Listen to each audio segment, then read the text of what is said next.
ओम जय जय नमोस्तु नमोस्तु नमोस्तु। नमो हरिहंताणं नमो सिद्धाणं नमो हरियाणं नमो वज्रायणं नमो लोये सहस्राव नमे समय साराय स्वानुभूते चकास्ते चित्त स्वभावाय भावाय सर्वभावांतर्चिदे। हाँ जी, श्री समय साजी ग्रंथ चल रहा है अपने स्वाध्याय में। बहुत सुंदर ग्रंथ है और संसार से निकाल करके मोक्ष सुख को देने वाला, मोक्ष की प्राप्ति वाला ग्रंथ ये है। जो गाथाएं पढ़ते हैं ना, सुबह को 7 गाथाएं पढ़ते हैं सुबह के टाइम में, यदि इतनी गाथाएं समझ में आ जाए ना तो मोक्ष मार्ग के लिए इतना कोर्स काफ़ी है। बस ये मतलब जीव संसार का भाव करके इन्हीं गाथाओं का तो मोक्ष में निकल जाए। ये तो हमें तो मज़ा नहीं आ रहा, हमें तो पता नहीं लग रहा क्या हो रहा, हम तो पढ़ तो लेते हैं लेकिन समझ तो आते नहीं है क्या है, हमें तो प्रैक्टिकल कैसे करना उसका भाषण नहीं होती। ये सब कुछ इसी के अंदर भरा हुआ है। इन 7 गाथाओं को बिल्कुल तो संसार में क्यों है वही भरा हुआ है, करने योग्य क्या है वही भरा हुआ है, और जो करने योग्य वो कैसा है वही भरा हुआ है। सब कुछ सारा टोटल मोक्ष हमारा कोर्स आ गया इनके अंदर, शुरू की 7 गाथाओं के अंदर। इसलिए शुरू 7 गाथा पढ़ते हैं। अभी अपना जो है इसके अंदर अपना जो गाथा नंबर जो 15 हो गई हमारी, है ना। और अब इसके बाद 2 कलश लिखा आचार्य देव ने, बहुत सुंदर कलश लिखे कि उन्होंने कहा कि जब मुझे गाथाएं पढ़ी हैं, आचार्य कहते हैं हमचंद देव कि जब गाथाएं मैंने पढ़ ली तो मुझे कैसा लगा उसके बाद, गाथाएं पढ़ने के बाद। और हमें ये देखना है कि जैसा उन्हें लग रहा है ऐसा ही हमें भी लग रहा है या नहीं लग रहा है। देखो क्या है कि जैसे शांति से रहो ना और स्वाध्याय आदि करो, चिंतन करो, तो उसका बड़ा खुल के विषय आता है। पढ़ते रहो उसको, बार पढ़ो, चिंतन करो, तो बड़ा खुल के विषय सामने आता है ना। शांति से, सहजता से पढ़ने से, है भागम भाग में तो जल्दी समझ कुछ आता नहीं है। शांति से बहुत समझ में आता है कि गाथाएं में आचार्य क्या कहना चाह रहे हैं, क्या संदेश है हमारी इन गाथाओं के अंदर, तो बहुत खुल के विषय आता है। आज 14 भी है, अनंत 14, और कलश भी ऐसे ही है कि जी अनंत 14 बनाया आज, है ना। सबसे बढ़िया पर्व अनंत 14 का आज, अनंत चतुर्दशी आज। अखंडित मनाकुलम जलदंतर्मंतर्बहि मह परमस्तु न सहज मुद्विलासं सदा चिदुच्छ निर्भरं सकलकालमालम्बते यदेकर समुल्लसल्लवण खिल्लियायितम्। अब इसी अर्थ का काव्य रूप कलश कहते हैं। आचार्य कहते हैं कि हमें वह उत्कृष्ट तेज प्राप्त हो। क्या कहते हैं आचार्य कि हमें, अपनी बात करते हैं कि मुझे वह उत्कृष्ट तेज प्राप्त हो। तो कहते हैं कि आपको उत्कृष्ट तेज प्राप्त नहीं हुआ क्या अब तक भी? आप तो 6ठे 7वें स्थान में झुनने वाले मुनराज हो, आपको तो प्राप्त हो जाना चाहिए तब तक, हैं। तो आपको क्यों नहीं प्राप्त हुआ अब तक, हैं? हमें उत्कृष्ट तेज प्राप्त हो, हैं? तो क्यों नहीं प्राप्त हुआ अब तक? कहते हैं कि भैया प्राप्त तो है, लेकिन प्राप्त होने के बाद जैसा भगवंतों को प्राप्त है, जैसे श्रेणी में चढ़ते हुए मुनराजों को प्राप्त है, वैसा प्राप्त नहीं है। जैसे ज्ञानी है, ज्ञानी को आत्मानुभव है कि नहीं है?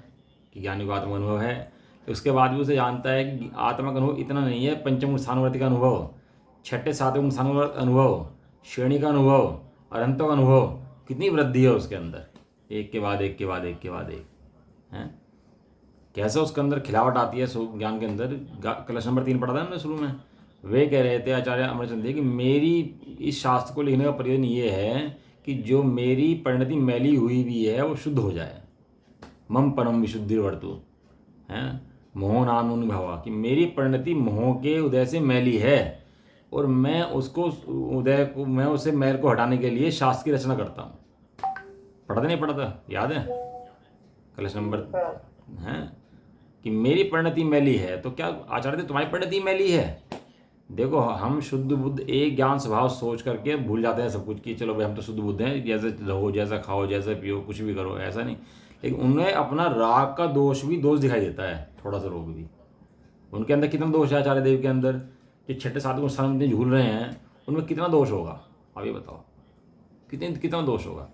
लेकिन 6ठे 7वें स्थान वर्ती मुनराज के अंदर झूलते हुए में भी उनके अंदर ये दिखता है कि श्रेणी चढ़ के अरहंत कब बन जाए। उनके अंदर भी ऐसी भावना निरंतर बढ़ती है। इच्छा नहीं है, भावना है। इच्छा और भावना में फर्क है। इच्छा तो दुखी करती है और भावना में आनंद बढ़ता है। इच्छा तो दुख का पूरा विश्व की इच्छा कर रहे हैं, मर रहे हैं, वो तो इच्छा है। और यहाँ भावना होती है, यहाँ चढ़ने की भावना होती है, इच्छा नहीं होती है। सुख, यहाँ सुख बढ़ता है, और जो विषय में होती है वो इच्छा होती है तो दुख बढ़ता है। दोनों में फर्क है। जब जीव विषय में बढ़ने की भावना करता है, विषय बढ़ जाएं, तो वहाँ दुख बढ़ता है। और जब ये मोक्ष मार्ग में बढ़ने की भावना करता है तो वहाँ सुख बढ़ता है, वहाँ आनंद बढ़ता है। दोनों में जमीन आसमान का फर्क है। तो वे कहते हैं कि हमें उत्कृष्ट तेज प्राप्त हो। हैं, एक बार क्या हुआ, एक बच्चा था, लड़का था, और पिताजी उसके मूर्तिकार थे। कौन थे पिताजी उसके? मूर्तिकार थे। मूर्तिकार। हाँ, तो पिताजी ने मूर्ति बनाई, बहुत प्रसिद्ध मूर्तिकार थे, अच्छी मूर्तियाँ बनाया करते। तो धीरे धीरे बच्चे को भी कला सिखानी शुरू कर दी उन्होंने, और बच्चे को कला सिखानी शुरू कर दी, तो बच्चे भी कला सीख गया और बच्चे भी प्रसिद्ध हो गया। अब वो जब भी मूर्ति बनाए तो पिताजी कहें कि भी इसका नाक ठीक कर ले थोड़ी सी, इसके अंदर नाक में ऐसी कमी है, इसके अंदर बाल थोड़ा सा ऐसा है, इसका ये सही करो, हैं, तो उसको बताते तो वो सही कर लेता। तो बच्चे को लगा, एकदम बच्चा प्रसिद्ध हो गया, उसका थोड़ा नाम हुआ कि भाई मैं तो राजा की नाम मूर्ति देने लगा, राजा की प्रशंसा करने लगा कि भाई मूर्तिकार तो ऐसा हो, बढ़िया मूर्तिकार है। अब पिताजी उसको सही कराते कि भाई ऐसे ऐसे ऐसे कर ले।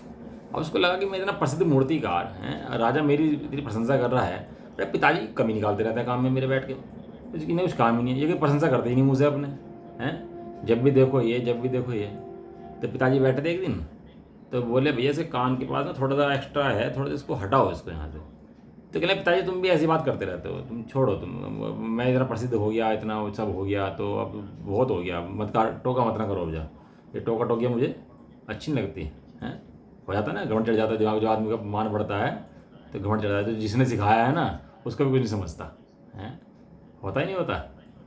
ये कषाय, कषाय कहीं नहीं रहने देंगी, कषाय कहीं का नहीं रहने देंगी, ये बड़े पंडित का सूत्र है। कषाय कहीं नहीं रहने देंगी और कषाय कहीं का नहीं रहने देंगी। प्रमाद कहीं नहीं रहने देगा और कहीं का नहीं रहने देगा। कहीं नहीं रहने देंगी, कहीं का नहीं रहने, कषाय कहीं कहीं नहीं रहने देंगी, कहीं नहीं, कहीं नहीं रहने देंगी और कहीं का नहीं रहने देंगी। एक मिनट माइक लगा लो, एक सेकंड। तो मूर्ति बनाई उसने, खैर आवाज आ रही है? आ रही है। मूर्ति बनाई उसने, मूर्ति गई वहां पर, तो राजा ने ज्यादा देखा नहीं, राजा ने, कम हो गई, पहले अच्छी थी। अच्छा सही है, अब ठीक है, अब सही आ रही है, अब सही आ गई, पहले ऐसी हो गई। अच्छा, इससे माइक से अच्छा है, इसका मतलब सही नहीं आती। तो क्या करा राजा ने, जो था उसने, मूर्ति गई, राजा ने अच्छी प्रशंसा की, कोई बात नहीं, लेकिन जिसके काम में कमियां दिखनी बंद हो जाती है ना, उसके काम में क्वालिटी आती ही नहीं है, उसके काम में क्वालिटी रहती नहीं है। आप कभी भी देखना, इसलिए कहा निंदक नियरे राखी है, आंगन गुट्टी समाए। यदि एक निंदक पास में, अब निंदक भगा देते हैं हम कि बुराई करता है, भगाओ इसको, प्रशंसा करने वाले पास रखो। निंदक नियरे राखी, नियरे नियरे पास में रखो निंदक को। नियर तो इंग्लिश का वर्ड हो गया, नियर, नियर है मतलब, नियर है मतलब वो हिंदी का शब्द है, नियर है, इंग्लिश में भी सेम आता है, लेकिन वो नियर है, नियर है मतलब पास में रखो। निंदक नियर आगे आंगन कुटी समाए। अब वो क्या हुआ कि धीरे धीरे काम में कमी निकलनी बंद हो गई, तो काम की क्वालिटी बिगड़नी शुरू हो गई। अब घमंड, जैसे घमंड बढ़ता है तो ज्ञान घटता है, ये क्वालिटी देखना कभी आप, विनय बढ़ती है ज्ञान बढ़ता है, घमंड बढ़ता है ज्ञान घटता है। उसका संबंध बाहर में है ही नहीं ज्ञान का, ज्ञान का संबंध विनय से है। अपने बड़े जनों की विनय, गुरुजनों की विनय अगर नहीं है, भगवंतों की विनय नहीं है, तो ज्ञान घट जाएगा। और अगर इनकी विनय करोगे तो कम ज्ञान में भी ज्ञान बढ़ जाएगा। ये मतलब है निमित्त निमित्त संबंध इस तरीके का, कि अब उसने क्या करा कि उसकी विनय घट गई तो पुण्य घट गया, यश घट गया, और सारी घट गया। जब घटा तो क्या हुआ, उसके पाप पकड़ते में होने लगी, पाप बढ़ने लगा, उसकी प्रसिद्धि हट गई। अब वो मूर्तियों में उल्टा सीधा काम होने लगा। जब बुरा काम होना शुरू हो जाता है ना, तो बहुत तेज़ी से फिर और बुरा होना शुरू हो जाता है। सब जगह राजा से निकाल दिया, से निकाल दिया हैं, एक गलती की वजह से। किस गलती की कि उसने बाप पिताजी की सुन रहा था, वो सुननी बंद कर दी। इस तरह भैया हम भी हरन देव की सुने। देखो आचार्य देव क्या कह रहे हैं, आचार्य देव कह रहे हैं हमें तेज प्राप्त हो। एक तरफ पढ़ा है तू सर्वोत्कृष्ट आत्मा है, तू आत्मा के अलावा कुछ है नहीं, तेरे अंदर पर्याय है नहीं, तेरा कुछ बिगड़ता नहीं है। और एक तरफ कह रहे हैं कि हमें वो तेज प्राप्त हो। जब हो तो प्राप्त क्यों हो भाई, और तुम्हें तो प्राप्त है, तुम तो दिन रात अनुभव करने वाले हो, हर अंतर मुहूर्त में अनुभव करते हो। आचार्य देव क्या करते हैं, हर अंतर मुहूर्त में अनुभव करते नहीं करते शुद्धात्मा का, है हर अंतर मुहूर्त में अनुभव करते हैं। अंदर में आके आनंद रसपीते हैं, आनंद आता है। फिर बाहर में चारित्र मोह खींच लेता है, तो चारित्र मोह में बाहर आते हैं तो कहते हैं चारित्र मोह में मेरी परिणति मैली हो गई है। इतने से राग को भी राग जानते हैं, इतने से राग को भी राग जानते हैं। वे राग के कण को भी राग कहते हैं, और हम राग के मन को भी राग नहीं कहते। समझ आया? उन्हें राग का कण भी पसंद नहीं है और हम राग का मन रख के बैठे हैं। उन्हें क्या है कि हमें हमें ये पसंद नहीं है भैया, ये राग, ये चारित्र मोह, ये जो मैं बाहर आता हूँ ना, मुझे इतना ही पसंद नहीं है। मैं तो चाहता हूँ शुद्धात्मा में ही रमण करूँ। क्या चाहता है?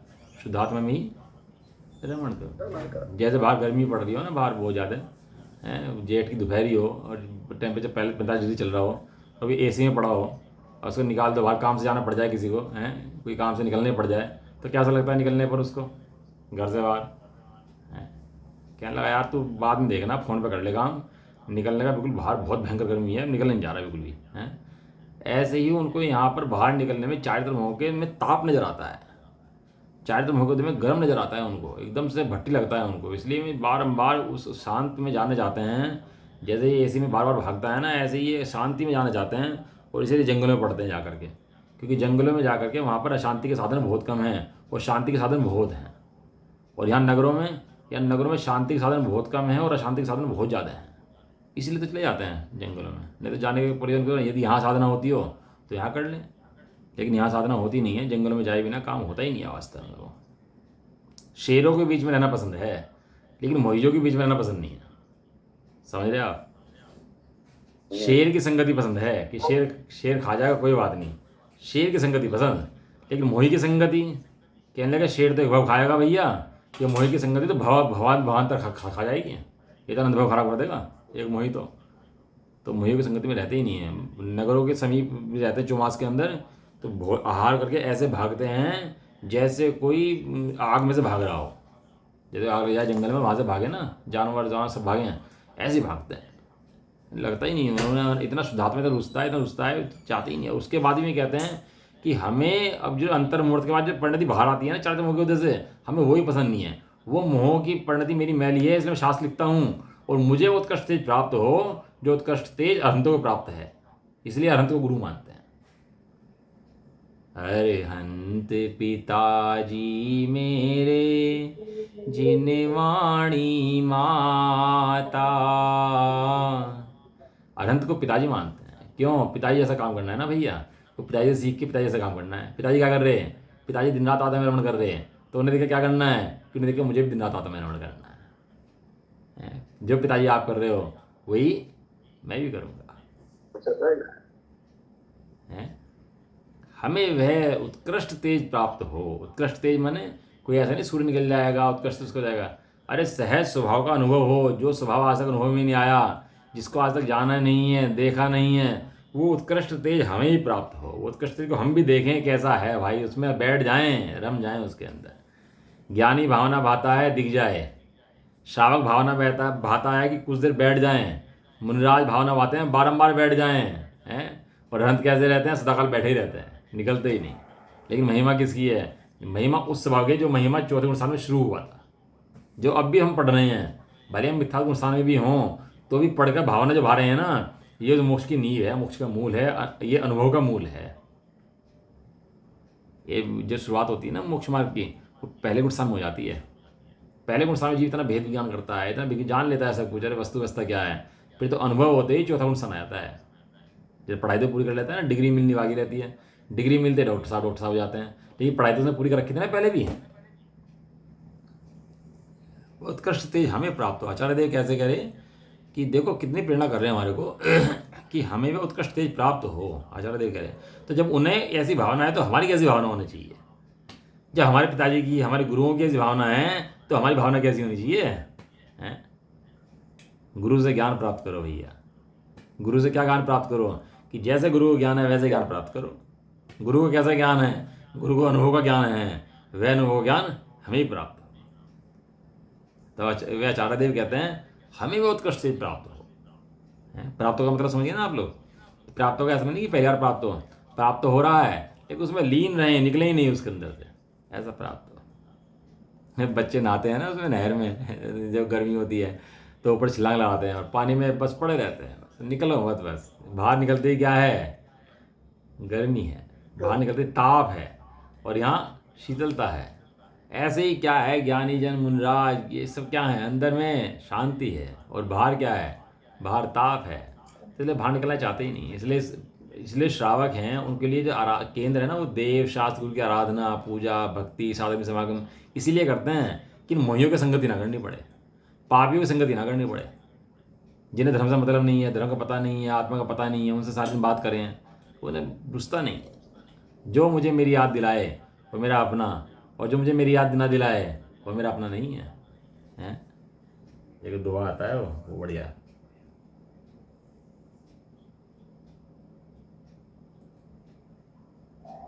याद नहीं आ रहा, भी आ जाएगा।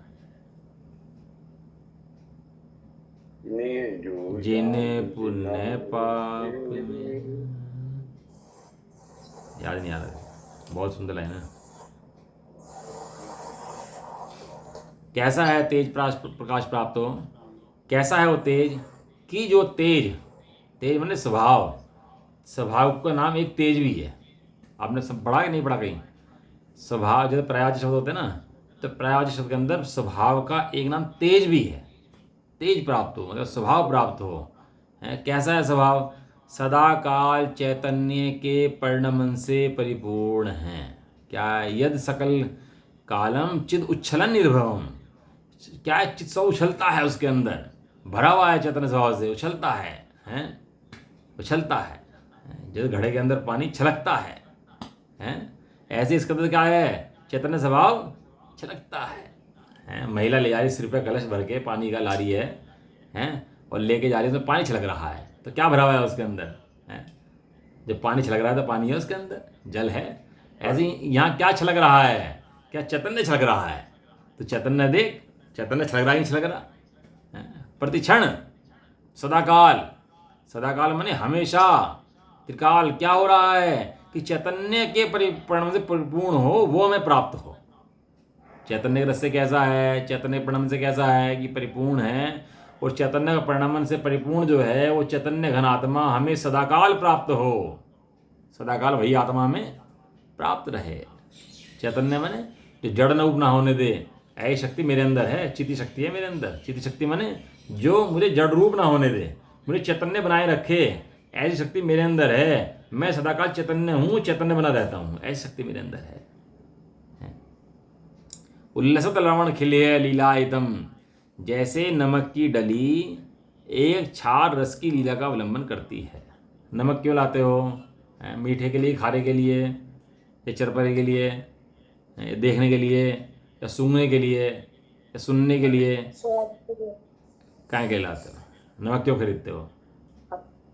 खारे के लिए। खारे, एक खारेपन की वजह से नमक प्रसिद्ध है। नमक क्यों गिरते हो? खारेपन की वजह से।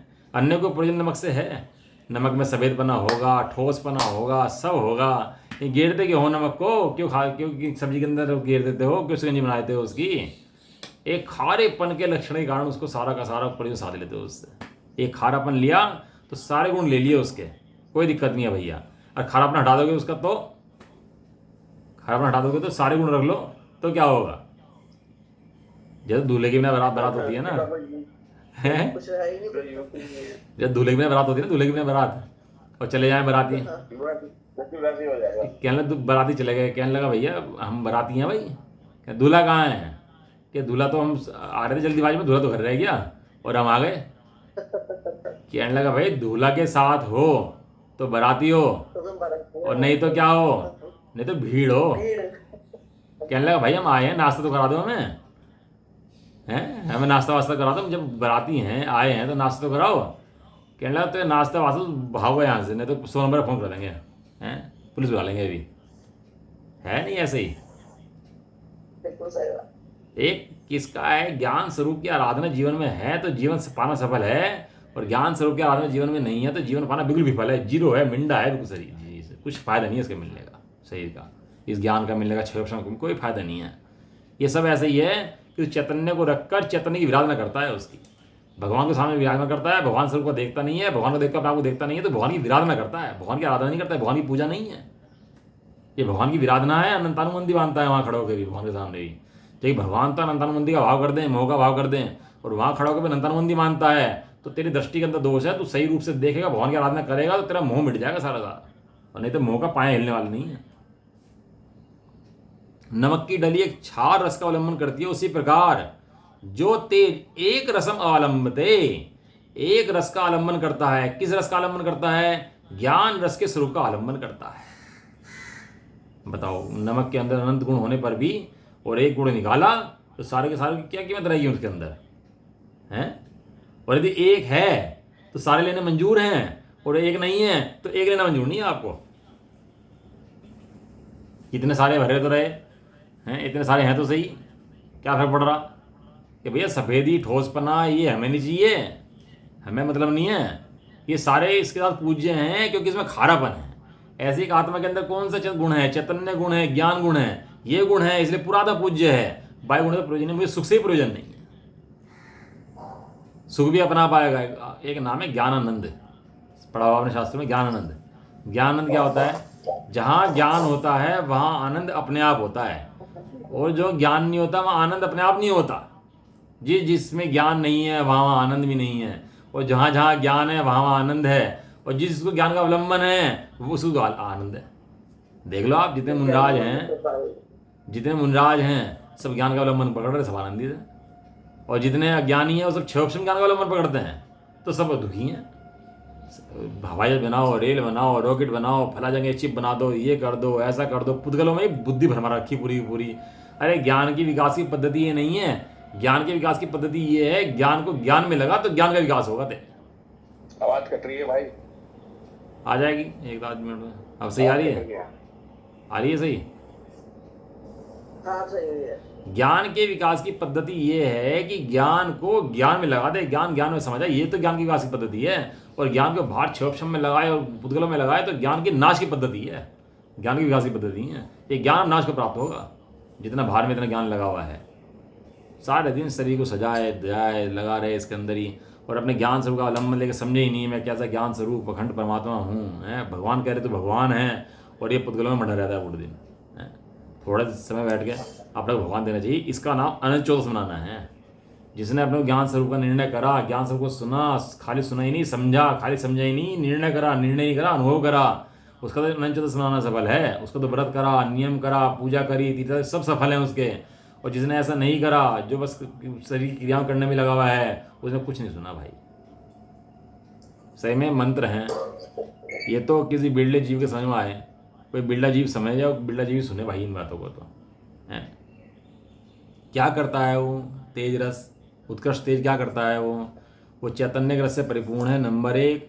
नंबर दो, ज्ञान रस रूप का अवलंबन करता है। रस पीना है तो रस पीना, तो रस से भिन्न ज्ञान रस देखना अपने आप को। मैं कैसा हूँ? मैं ज्ञान रस वाला है। अरे रस तो फीका है, ज्ञान रस में आनंद है। और जो तुझे आनंद थोड़ा बहुत रस पी के आ रहा है ना, ये भी तेरा अपना ही आ रहा है, क्योंकि उस रस में से नहीं आ रहा, क्योंकि रस तो जड़ है, उसमें नहीं आता। अनुभव सुख दुख उसमें से नहीं आते, जो आते हैं वो तेरे अंदर से ही आते हैं। तू अपनी वस्तु भोगता है, पर की तो भोगने की व्यवस्था ही नहीं है। एक ज्ञान रस स्वरूप का लंबन करता है अखंडितम। कैसा है देखो, एक एक अपनी बात चलती है, कोई अपनी प्रशंसा करे तो कैसा लगता है बताओ। बैठ जाते हैं और अपनी प्रशंसा चल रही है, स्टेज पे चल रही हो और बहुत सारे लोग सामने बैठे हों तो कैसा सुनता है ध्यान से, भले चुप रहे, आराम से बैठा रहे, बिल्कुल ऐसा सुन ही ना रहा हो भाई, हैं ऐसा आँख उनके बैठा रहे या सुन ही ना रहा हो बिल्कुल। ये तो बिल्कुल वितरागी हो रखा है, और अंदर में क्या चल रहा है उसके, हैं आनंद। हाँ, अंदर में चले, अरे ये तो दयावान है, ये तो करुणावान है, ये तो विनयवान है, बहुत बड़े धर्म समझते हैं, इनके जीवन में धर्म है, तो अंदर में प्रशंसा के लड्डू फूटते हैं। भले चुप बैठा रहे लेकिन लड्डू फूटते रहते हैं अंदर में। ऐसे ही यहाँ पर आचार्य अमृतचंद देव अपनी प्रशंसा करते हैं, और यहाँ पर ही सुनने, लेकिन अंदर में आनंद बढ़ते हैं उसके एकदम से, कहना यार हो क्या बता रहे मेरे बारे में ये। अखंडितम, जो तेज अखंडित है, अखंडित है मैंने आगे कर दिया, जो गेयों के आकार रूप होने पर भी खंडित नहीं होता। गे बदले अनंत तो भी ध्रुव का नहीं हुए अंत, ध्रुव वही का वही रहे, ध्रुव बदलता नहीं, गे चाहे जितने बदल जाए। गे इतने आए आज तक। ये मतलब गे मैंने ज्ञान में जो पदार्थ आ रहे हैं, ज्ञान में जानने पदार्थ, जैसे दर्पण में पदार्थ दिखने में आते हैं, ऐसे ज्ञान के अंदर पदार्थ जानने में आते हैं। ज्ञान के अंदर पदार्थ जानने में आने पर भी वो जानने पदार्थ से खंडित नहीं होता, बदलता नहीं है, बिगड़ता नहीं है, जाता नहीं है। एक कील लो और कील दिखाओ शीशे के अंदर, हैं, और शीशे के बिल्कुल लगा दो, उसके टच कर दो, हैं, तो कैसा लगता है कील, भाई एक के लिए रही, टच कर दी उसके तो बिल्कुल हैं। जबकि वहाँ पर देखो तो उस कील ने उस शीशे के अंदर प्रवेश नहीं करा, वो कील बाहर अलग बैठी है और वो अलग बैठा है। वो कील जो दर्पण के अंदर झलक रही है वो कील नहीं है, वो दर्पण ही है। वो दर्पण की कील, बताओ यदि मैं शब्द इस्तेमाल करूँ दर्पण की कील, तो बात सही है कि नहीं है? लगाओ लगाओ गणित। दर्पण की, सही बात नहीं है। हाँ, दर्पण की कील कैसे हो जाएगी भाई? कील कील की है, दर्पण दर्पण का है, तो दर्पण में कील तो दिख रही है कि दर्पण की कील, दर्पण की वो कील नहीं है, वो दर्पण ही है। पानी का चंद्रमा, पानी का चंद्रमा है, पानी का चंद्रमा है कि नहीं है? यहाँ बच्चों के लिए है बच्चों के लिए है। वो रहते चेस खेलते हैं तो हाथी घोड़ा ऊंट तो रहते हैं, तो वहाँ हाथी है कि नहीं है, वहाँ घोड़ा है कि नहीं है? है कि नहीं है वहाँ पे? अब हाथी आ जाए वहाँ पे तो क्या होगा, और घोड़ा ऊँट आ जाए तो वहाँ पे क्या होगा? है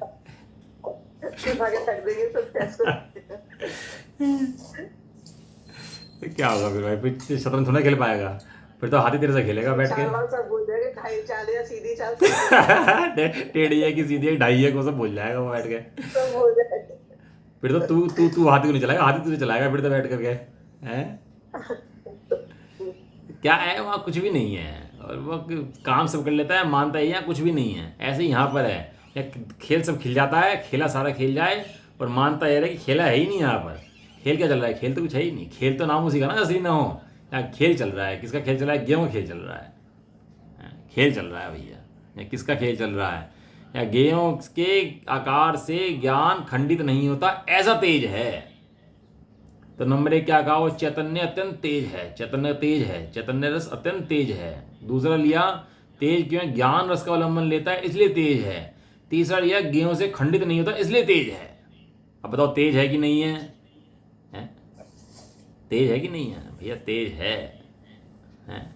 ऐसे लक्षण बताते हैं आचार्य देव, चित्त प्रसन्न करते हैं। ऐसा कलश आया 14 वाले दिन, आज मजा आ जाए, सही में पड़ गया, अपने क्वालिटीज बढ़ गया, अपने मजा आ जाए कैसा कैसा हूँ। सबसे पहले चैतन्य रूप है, दूसरा लक्षण ज्ञान रूप है, तीसरा लक्षण है अखंडित है, चौथा लक्षण, एक तो चैतन्य हो गया, दूसरा ज्ञान रस हो गया, ज्ञान रस हो गया, और तीसरा अखंडित हो गया, तीसरा अखंडित, चौथा अनाकुलम। क्या है, सुबह सुबह उठ के ये बातें सुननी भी हर किसी के बस की नहीं है भाई। ये आनंद की बात है ना, कोई कोई सुन पाता है, कोई कोई हजम कर पाता है। हर किसी के तो शेरनी का दूध पीना बस की नहीं है, शेरनी का दूध भी शेर पी पाए। और नहीं तो परमाने पड़ा रहे, सोता रहे, उठूंगा सुन लूंगा देख लूंगा तो पाप बंदी होता रहता है, उससे कुछ होता नहीं है सही में। नहीं तो सुबह उठ के बातें सुन ले तो जित जागृत हो जाए एकदम से, सारे दिन का आनंद बढ़ जाए। अनाकुलम, जो अनाकुल है यानी जिसमें कर्मों के निमित्त से होने वाले राग आदि से उत्पन्न आकुलता नहीं है, वो उत्कृष्ट तेज हमें प्राप्त हो। सबसे पहले लाइन लिखी थी, वह उत्कृष्ट तेज हमें प्राप्त हो। कौन सा उत्कृष्ट तेज प्राप्त हो? जिसमें रागादिक से उत्पन्न होने वाली आकुलता नहीं है, कर्मों से उत्पन्न होने वाली आकुलता इसके अंदर नहीं है, जो सदाकाल कर्मों से रहित है। वो काई जल के ऊपर है लेकिन जल नहीं है, जल अलग है, काई अलग है। पानी के अंदर मैल भी हो तो मैल अलग है, पानी अलग है। रोजाना ये बात बताने बैठ जाते हो, कहने लगे कुछ और काम है कि नहीं है? कि भैया तू, कि भाई तू सारा दिन खाता है पीता है, कहने लगे सुबह सुबह रोजाना लगे बात बताने बैठ जाते हो। यही कह तू खाता है पीता है सारा दिन वही वही सब भोगता है, वहाँ तो ऐसी बातें नहीं करता। और यहाँ आनंद की बात बार बार चले तो कैसा आनंद आना चाहिए? कि आनंद की बातें बार बार करो, मेरी प्रशंसा बार बार करो, और विषय भोग की बात कि कम से कम करो भाई। ये आनंद की बातें आचार्य देव इसलिए लिखते हैं कि लिख लो कलश और दिन में कई बार पढ़ो इसको। यही यही बस यही स्वाध्याय, यही अध्ययन है वस्तु। अनाकुलम, जो अनाकुल है जिसमें कर्मों के निमित्त से उत्पन्न होने वाले राग से उत्पन्न आकुलता नहीं है। आकुलता कर्मों को देखी है, मेरे अंदर नहीं है। और जिसके अंदर आकुलता नहीं है वह तेज हमें प्राप्त हो। प्राप्त नहीं है क्या? कि प्राप्त नहीं है इसलिए कह रहे प्राप्त हो, पूर्ण प्राप्त हो भैया। हैं कैसा प्राप्त हो रहा? अभी राग आदि से उत्पन्न आकुलता में लग रहा है, जैसे आकुलित हो गया हो, गेहूं से खंडित हो गया हो, जड़ रूप हो गया हो। लेकिन ऐसा होने पर भी वो तेज ऐसा नहीं है। आज तक इतनी पर्यायें बदल गई, इतनी आकुलताएं बदल गई, इतने सब हो गया, लेकिन क्या हुआ भाई? कुछ भी तो नहीं हुआ। हर युद्ध के अंत में उपाय समझौता और शांति है। पता है आपको, कितने बड़े से बड़े युद्ध हो जाएं, अंत में समझौता ही होता है। कितने पारिवारिक युद्ध हो जाएं, सामाजिक युद्ध हो जाएं, देश के युद्ध हो जाएं, लेकिन आखिर में क्या होता है? आखिर में सबका अंत समझौता है। क्यों? क्योंकि जीव युद्ध बहुत दिन नहीं कर सकता। जीव को अंत से शांति चाहिए। बिना शांति जीव रह नहीं सकता।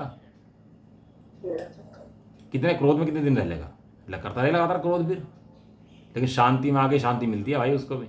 ऐसे ही यहाँ कितनी आकुलता बाहर में कर ले राग, लेकिन अपने स्वभाव में आके शांति मिलती है। स्वभाव के बिना शांति कहीं है नहीं। अनाकुल है जिसमें वो बिल्कुल सहज है, वो बिल्कुल भिन्न है।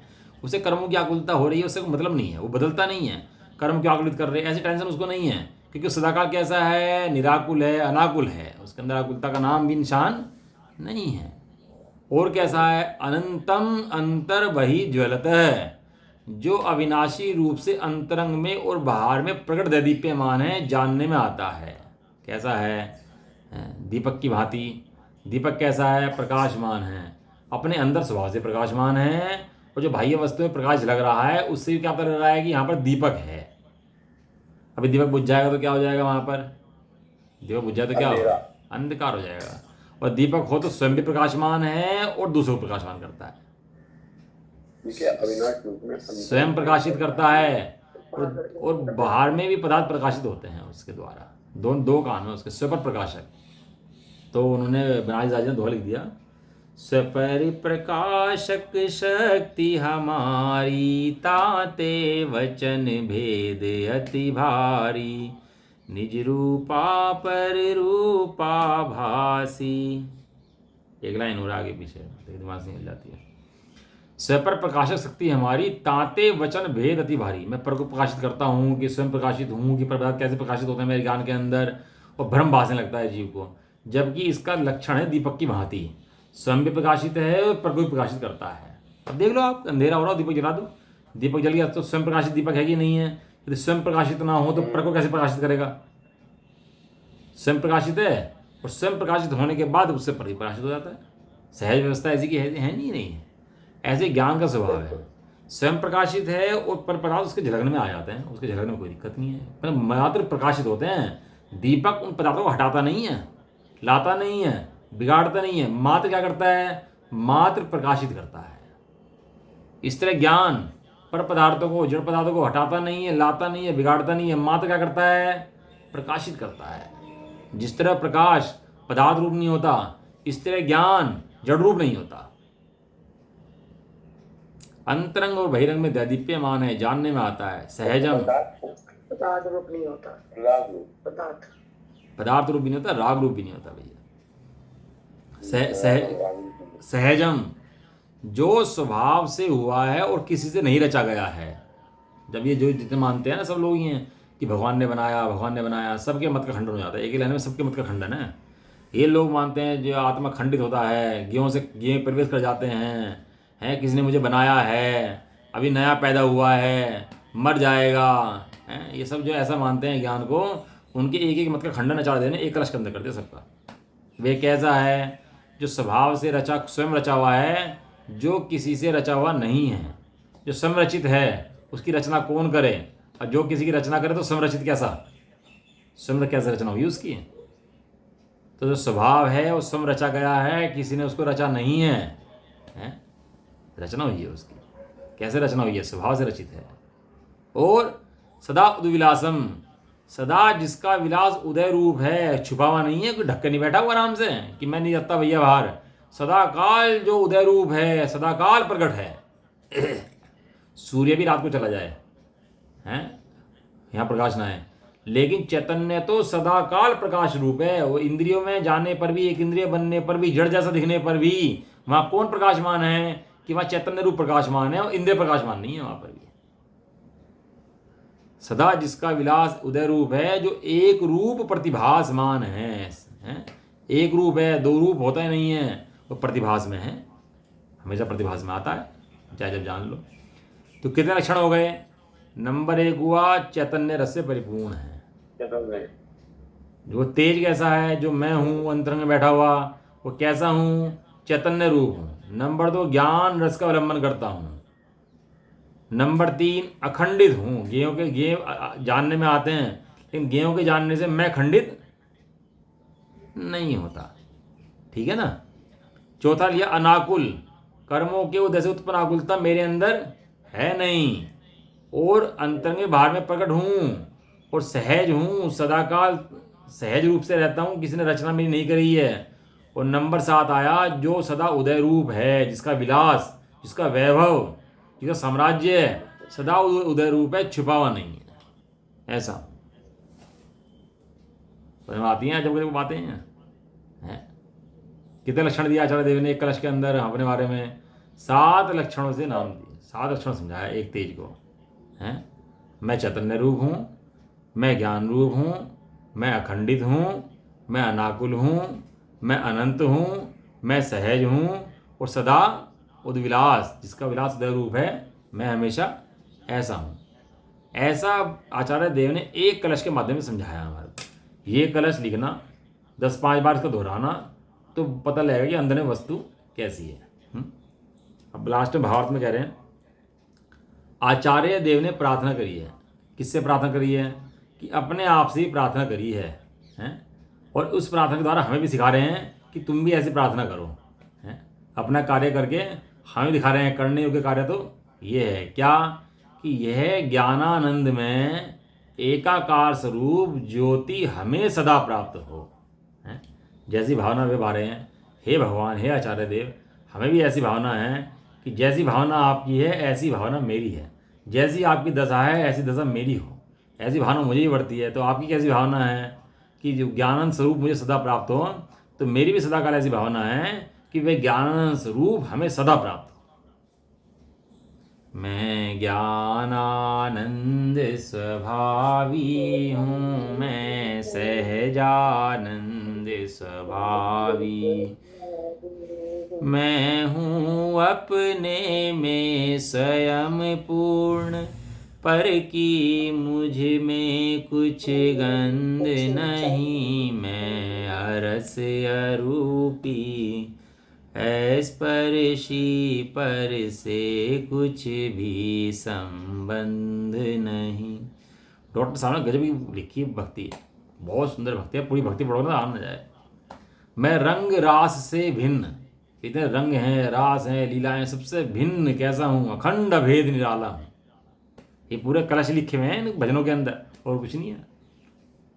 गुनगुनाया करो भैया, पढ़ा करो इन सबको। तो आचार्य देव प्रार्थना करते हैं ज्ञानानंद में एकाकार स्वरूप हमें ज्योति में सदा प्राप्त हो, हैं? और ऐसी भावना हमें भी है कि हमें भी ऐसी प्राप्त हो। तो इस प्रकार कलश हमारा 14 नंबर पूरा हुआ, और समय भी हो गया, और एक कलश अगले वाले जो कल करेंगे। एश ज्ञान घनो नित्य, चलो पढ़ लेते हैं इसको, पढ़ लेते हैं। ज्ञान के आनंद घनो, एश ज्ञान घनो नित्यमात्मा, सिद्धि में पिप सुभी, साध्य साधक भावेन द्विधिके समुपास्यताम। क्या कह रहे हैं? अगली गाथा की सूचना रूप श्लोक कहते हैं कि यह ज्ञान स्वरूप आत्मा स्वरूप के इच्छुक, स्वरूप की प्राप्ति के इच्छुक पुरुषों को, स्वरूप की इच्छा की प्राप्ति हो तो, आनंद की प्राप्ति हो तो विकार में मरना हो, भीखी मांगनी हो तो अलग बात है, भैया तू मांगते रहो, कोई बात नहीं है। लेकिन तुझे अपना इंडिपेंडेंट होना हो तो, तुझे अपना साम्राज्य संभालना हो तो, तुझे सुखी होना हो तो, है तो अगली गाथा में कहेंगे कि साध्य साधक भाव के भेद से 2 प्रकार से एक को ही नित्य सेवन करने योग्य है, अतः उसका सेवन करो। क्या करो? उसका सेवन करो, अभ्यास करो, अब उसका सेवन करो। आत्मा तो एक ज्ञान स्वरूप एक ही है, परंतु उसका पूर्ण रूप साध्य भाव है और अपूर्ण रूप साधक भाव है। ऐसे भाव भेद से 2 प्रकार से एक का ही सेवन करना योग्य है। चौकीदार होता है ना, घूमता रहता है यहाँ नीचे, तो क्या कहता है? जागते रहो। अब तो कहते नहीं, पहले बोलते थे जागते रहो, जागते रहो, हैं? बोलता था कि क्यों भाई, जब तू जाग रहा है तो हम क्यों जागे? तो जाग तो रहा है, हम जाके क्या करेंगे? हैं? तो हमें क्यों कह रहा है जागते रहो, शोर मचा रहा है, बेकार नींद खराब कर रहा है?